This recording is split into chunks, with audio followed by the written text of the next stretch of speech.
Dans cette vidéo, on va voir que la définition des paddings et des borders ont une nuance qu'il va falloir comprendre dans le CSS. Donc ici, je vais réaliser une div avec une box témoin, avec un peu de texte à l'intérieur.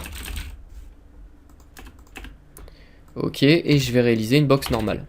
Ça va permettre en fait de pouvoir comparer les éléments. Ici, je vais lui ajouter des bordures et des marges intérieures, tandis que celle-là, je vais la laisser clean. Donc on pourra comprendre la différence. Donc j'actualise.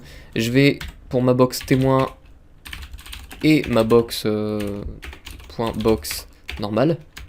Donc la virgule signifie que box n'est pas un enfant de témoin, mais en fait ce sont deux éléments qui vont récupérer les mêmes styles, les mêmes propriétés. Donc ici je vais leur définir une width DTH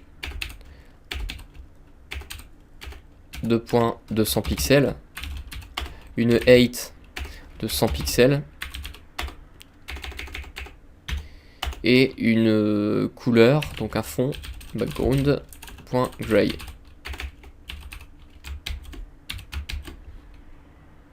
Je vais aussi les séparer visuellement. Ok. Dans notre box témoin et notre box, voilà, on récupère toutes les propriétés communes. Maintenant, notre box normale, on va lui définir une bordure. On va mettre 15 pixels, une bordure de couleur rouge, et on va mettre solide. Si j'actualise, eh bien on remarque que notre box est plus grande que notre box témoin. Ce comportement par défaut, c'est qu'en fait, notre box ici reprend la largeur définie, plus la largeur des bordures définies, donc 15 pixels à droite et à gauche. Et si on avait défini un padding,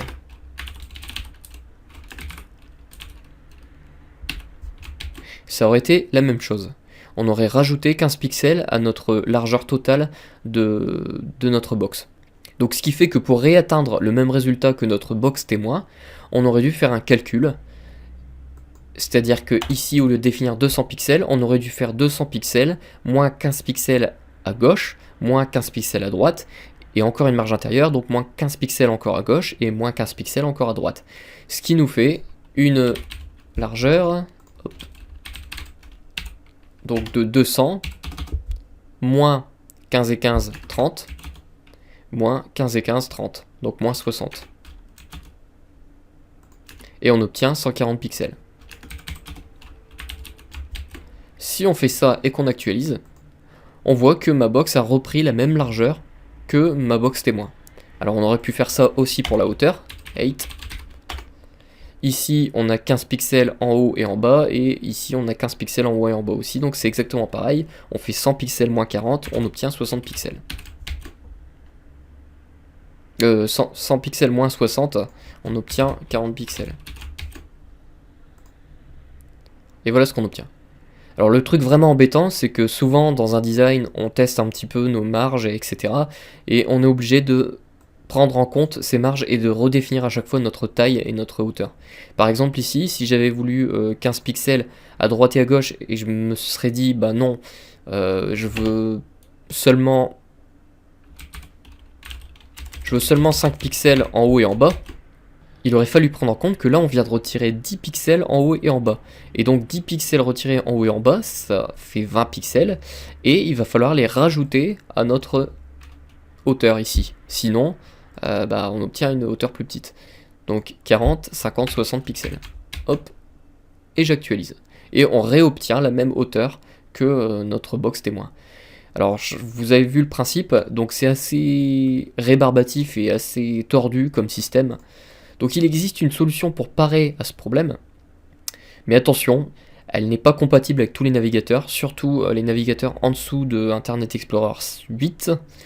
Donc si vous travaillez dans les usines, pour réaliser un intranet en usine, là ça va vous poser problème parce que souvent les usines travaillent avec des vieux navigateurs qui peuvent aller jusqu'à Internet Explorer 7. Donc cette propriété, c'est box sizing, border, box, point virgule. Si j'actualise, alors là forcément tout est pété, il va falloir retirer ici ma width et ma height. Hop, donc ça va reprendre automatiquement la width et la height définies pour la box ici. J'actualise et on voit qu'il n'y a plus de soucis, il n'y a plus besoin de calculer nos hauteurs et nos largeurs. Le truc le plus simple, ça aurait été aussi d'utiliser un sélecteur étoile, c'est-à-dire qui signifie que ça cible tous les sélecteurs de tout le DOM HTML, et on lui aurait mis border sizing border box. Actualiser, et voilà, comme ça, on peut définir nos éléments. Alors, il faut vraiment faire attention au compromis entre compatibilité et confort d'intégration.